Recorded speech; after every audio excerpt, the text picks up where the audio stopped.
Communities of Cheektowaga, Lancaster, Sloan, and Depew voted for change when it comes to their representative in Albany. Channel 2's Ron Plants has more tonight for us on an upset win for Republicans and conservatives in what is usually a very blue 143rd State Assembly District.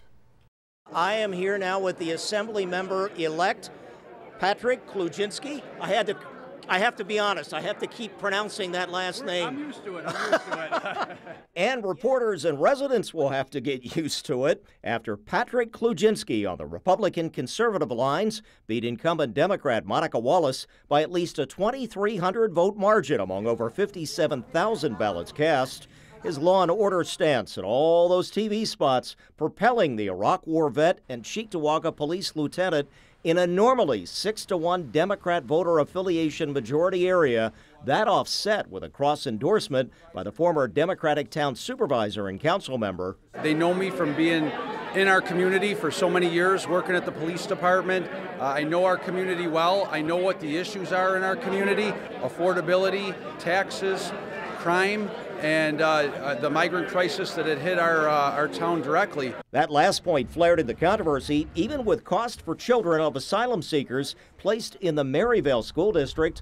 Wallace had claimed in a press release and interview in April that the district's expenses, put at $800,000 by district officials, had been covered in the state budget with additional money from New York City.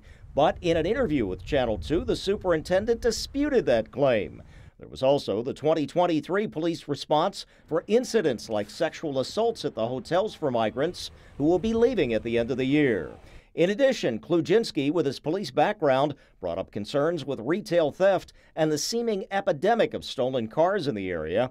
Wallace, who had served since 2017, today with just an emailed statement noting her accomplishments with investments in schools, parks, and infrastructure, and also congratulating Kluginski, who says, "We related to our voters and our district residents, and I hope to do them proud going to the New York State Assembly."